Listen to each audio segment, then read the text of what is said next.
So welcome to our April Meet the Experts. This is a really fun one. I haven't had my dinner yet, so I think it's going to make me pretty hungry.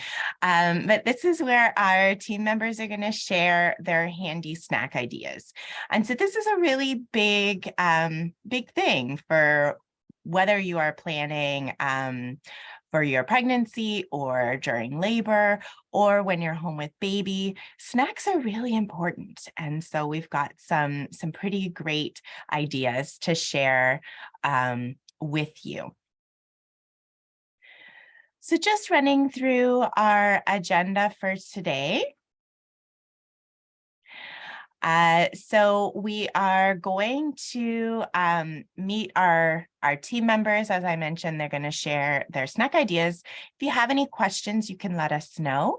And then my favorite part of the meeting is the breakout rooms. So I'm going to create some breakout rooms, and you will cycle through the team members and have a chance to say a quick hello, depending on how many people we have staying with us and how much time we have left in the meeting will depend on how long you're able to chat with each team member. If you are not planning to stay for the breakout room section, if you wouldn't mind sending me a message, you can send it directly if you would like. Just that way I can better plan the doula speed dating section of the meeting. So the first team member I am excited to introduce you to is Amanda Kennedy, who is a postpartum doula on our team. And Amanda, what do you have to share with us? Hi, everyone. I'm talking about quick, healthy snacks that you can have. And just as a sidebar, we were kind of joking when we were figuring this out for this evening. And I think it is important to actually say, please remember to eat. We're all talking about all the healthy things you can eat, but remembering to eat is equally as important and actually quite challenging, especially in those first few weeks, and very important for recovery, no matter how you're feeding baby. But if you are breastfeeding, some of my healthy snack ideas are really helpful for actually keeping you awake at night when you're trying to stay alert and feed. So things that are dry that are great are nuts, dry fruit, pretzels. If you choose types of bars, pick ones that aren't crumbly and won't crumble all over your baby while you're eating them. That's something you can eat in a few bites, and you can kind of grab a bite of it and chew it while you're doing something, and it doesn't have to be two hands. One-handed is always great. Fresh snacks, fruits, grapes are really great because they're crunchy and help keep you alert in the night. Watermelon is great for hydration. Cut up apple slices, any other kind of fresh fruits that you like. And veggies, again, are super crunchy and good to keep you alert while you're trying to stay awake any time of the day, but especially overnight. Cheese has a lot of great protein in it. Even things that we traditionally think of for kids, but like yogurt drinks, yogurt tubes, cheese strings, things that you could store close by, maybe in a mini fridge in your room where you're feeding baby. Something you can grab quick and eat without too much effort is great to have on hand, and easy things for you to keep stocked up in stations around the house and sometimes in bags for when you're going out. So those are my ideas. Looking forward to chatting with you later. Thank you, Amanda. Next, we have Maria, who's also a postpartum doula on our team, and she's going to talk to us about yummy smoothies. Hi, everyone. It's nice to be here with you today. Thank you for joining us. So yes, I'll be talking about smoothies, which is a really quick and easy way to kind of get all of your nutrients all in one and get you through the day. And you can do this multiple times a day. You can even pre-pack them and in little Ziploc bags and freeze them so that you don't have too much work to do postpartum.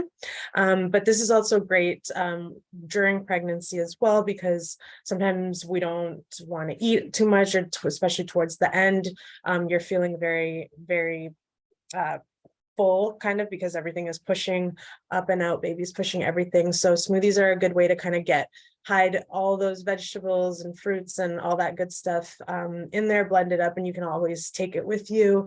And think about things that you like. And try to incorporate as much nutrition as possible. So some fruits and vegetables, some liquids. So either, you know, coconut water or some kind of juice that's kind of doesn't have too much sugar.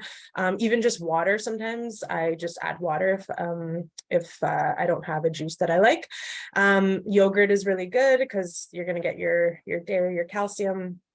And then there are other things that are on this list, like pomegranates, and then you can even add oats or nuts as well. And so this is going to be a really good way for you to just get everything you need, and it gives you like a really good energy boost as well. And a tip that I have is sometimes I love booster juice, but it's kind of expensive at times. So obviously it's not something we can all do all the time, but just copy because the ingredients and the recipes are basically there. And I know they use sorbet, but I've done, my favorite is the mango hurricane, and I've done it without the sorbet, and it's pretty close. So if you're into booster juice and you kind of like their recipes, they're cost efficient ways to just do the same thing at home. And like I said, for postpartum, just fill Ziploc bags and have them in your freezer. That way it's easier and you won't make excuses because it is time consuming to make a smoothie sometimes, especially if you're tired or, you know, you haven't had a moment for yourself. So yeah, those are my suggestions for a smoothie. Thank you, Maria. And Jessica Johnson is a postpartum doula on our team, and she's going to talk about chickpea and veggie fritters. Hi, everybody. Thank you for joining us tonight. So my inspiration behind these snacks, I would say this is more of a daytime snack, is we actually have a lot of clients, you may or may not be one of them, but that come to us for postpartum support because they already have a young child in the house and they need assistance with their second or third child. So the idea behind these is that you can have them for yourself and maybe a little person who's running around who's a bit more difficult to feed or picky can grab one as well. And so the goal is kind of getting everybody fed quickly and easily.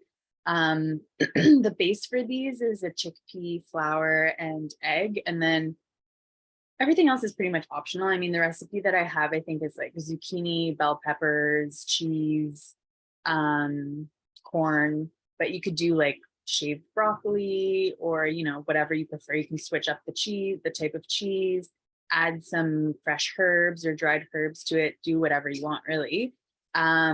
But this is something you would want to probably prepare ahead of time. Like when you're pregnant would be a great time to do that. Do like a double batch. They freeze really well for like 3 months. And then you just quickly heat them up in the frying pan or in the oven.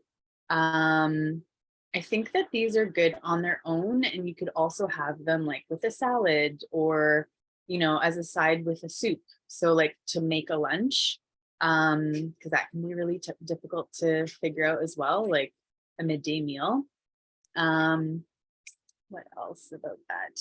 Yeah, I think that's about it. And like there's chickpea, flour, and egg, which has some protein. So I think that's a little nice to have like something substantial to keep you going in the day. Thank you so much.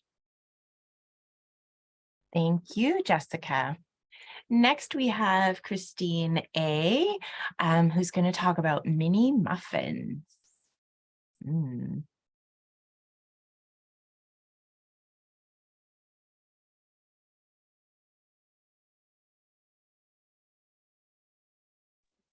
Hello, everybody. That's better. I was inspired for this recipe by my mom. So we can call it Audrey's Morning Glory Mini Muffins. It, again, like other people are saying, it is a food that has a whole bunch of different food groups in it. So it has that vibe of being like a delicious baked treat. And I think these are some of the most delicious muffins ever. But they also have hemp seed and coconut and apple and raisins.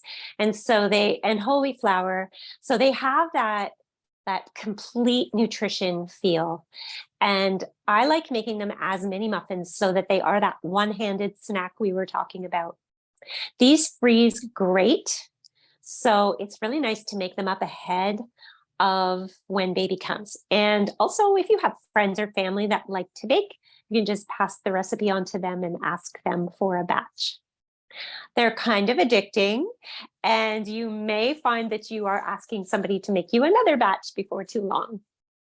And enjoy them, enjoy that nutrition, and enjoy supporting yourself as you feed your baby and try to get through those first few days feeling nourished.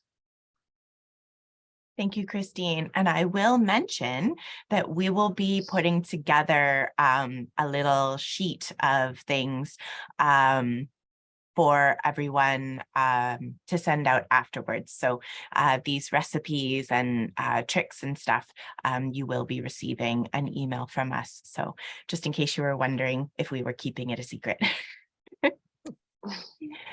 So next we have Sharon, who is going to share overnight oats.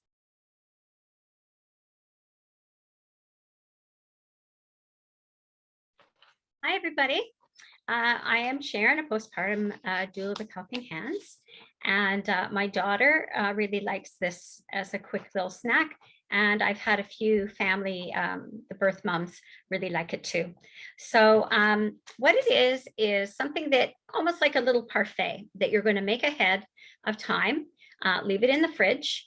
And as you dig your spoon in, you're going to get layer after layer of all kinds of yumminess. And there's so many ways that you can put these together, and you can make lots ahead of time. Mason jars are great to put them in and leave them in the fridge. And every time you want a little quick bite, you can just dig in and have a little bit. So I just have a few ingredients, and all of these are optional. Like, this is the fun thing about these overnight oats. It can be different every week or every day. It's whatever you feel like that day. So here's just a few suggestions. So steel cut oats or quick oats, cooked quinoa, tapioca, or rice pudding. So those are just some suggestions that you could possibly start in the bottom. For the liquids, because you want to add a little bit of liquid, you're going to have either traditional milk, oat milk, almond milk, coconut milk, rice milk, water, or yogurt. So what that is going to do is, with your dry ingredients, it is going to moisturize it overnight, and it's going to plump it up and make it really yummy. Some extra things that you can add in there are some nuts. Some really good nuts for you are walnuts and almonds. You can also put in some mixed nuts. Seeds. I'm a big seed lover, and my daughter loves seeds too. So everything from hemp hearts, sunflower seeds, sesame seeds, whatever seeds you like, those are also really good. All of your fruits, strawberries, blueberries, cherries, blackberries, raspberries. And sometimes you can even put in like a salad topper. That makes it nice. Raisins, craisins, some dark chocolate shavings or chocolate chips, cinnamon, some cinnamon or some mint, cookie dough crumbs. Won't say who likes that, and some graham cracker. And some other fruits that you can always, if you want to change it up a little bit, is you can use some applesauce. You can use a peach puree. And then especially for our moms who might be a little bit constipated after the birth, you can use some prunes, dates, and apricots. Just, puree them a little bit. And that way you're getting all kinds of great nutrition. Like, pretty much all of us are saying the same ingredients, all used in different recipes. So it's just nice to be able to make this ahead. If you have like 6 or 7 mason jars, you can make it for the whole week. If your mom or your mother-in-law or your sister or somebody's over, let them surprise you. Ask them to make it for you. Give them the suggestion sheet, maybe circle the things you like, and just ask them to make layers of these things. And it's really delicious. It's quick. You can take a couple of bites here and there, and it just makes things a lot more interesting and I like the fun stuff. So this is something I would like. So I look forward to meeting you guys in the breakout rooms, and that's my ideas. Thank you, Sharon. And next we have Heidi, who's going to talk about one of my favorites, protein balls. You can make them in, I love these because you can make them as bars, you can make them as balls, but energy balls are a super big favorite for pregnancy, for during your labor, for postpartum, breastfeeding, snack, where you can put special ingredients that all are tailored to your likes and or what your needs are. Like Sharon talked about, if you need help because you have a little bit of constipation, you can add certain fibers to your energy balls, like psyllium fiber or whatever works for you. I love them just because they're so tasty. They're so easy to eat, easy to make. You can have such a variety. Energy balls usually start with a base of oats, and then you can add a nut butter of some sort or a seed butter. And it can be, any variety of things that you've got. A sweetener, I like the sticky sweeteners like honey and maple syrup and agave syrup and brown rice syrup. Then you've got your chunky add-ins like nuts, more seeds, dried fruit, chocolate, whatever is going to make you happiest. And then the fiber, if you want to add a little flax or chia seeds or psyllium fiber, make a great addition. And then with energy balls, if you really want to pack some punch, you can put some protein powder in. Some people, use a vegan or a whey-based protein powder and add it in as well. What I think is wonderful is that they're pretty, like the recipes can allow you to either make bars of these or roll them up. I find sometimes the best thing is like have a big bowl out, and they're so easy to make. I start making it and then I leave it, and then I come back and I finish, and it's like a clean out the cupboard kind of a energy ball. So it lets you use up all those little tidbits from other recipes that you have, those little few, half a package of raisins or nuts or whatever, and not waste those things. So I love energy balls. It's definitely something to make ahead of time. I know that's been the theme, but you will be so happy to have these in the freezer and pull them out when you need them. The other couple tips that I want to add are, when you have nuts for a recipe, don't just stuff them in your cupboard, put them in your freezer or seeds, because it keeps them fresher. Unless you're using them really regularly, seeds and nuts can tend to go rancid, but if you leave them in the freezer, they'll be ready for you to use when you want them, and they'll be fresher. So that's one of my tips. And I think I love the fact that the last couple of speakers have said, to encourage your family and your friends to make these for you. And I think that's a great thing. When people come over after you've had the baby, just say, oh yeah, do you want to, or just lay the stuff out on the counter and say, yeah, talk to me and make me some energy balls. And I think they'll feel really good about that. And you will be delighted to have them in the freezer. Okay, I look forward to meeting everybody soon. Take care. Thank you, Heidi. So that's all the presentations we have for today. I'd love to sort of highlight what's been said a couple times, which is the importance of eating. It seems ridiculous and so silly. Like, how could I not remember to eat? But one of the big jobs that we have as postpartum doulas is to make sure that the parents are taking care of themselves. And it's amazing how we might show up for a shift at 11 or 12 in the day. And it's like, so, have you had breakfast? And it's like, I don't think so. So it's really important to think about these things, and during your pregnancy to plan as much as you can. So have a stockpile in your freezer. Or what some of our awesome team members have said a couple times is give some of these ideas to family and friends and say, hey, when you come over to meet the baby, would you mind bringing me these protein balls, or would you mind making me this smoothie recipe or these muffins? Because there's not going to be a lot of time for you to do it. So if they can kind of keep giving you those things, and it's nice to have them bring you frozen dinners and stuff like that, but hard to eat those one-handed. So good to have these fast snacks that you can just grab.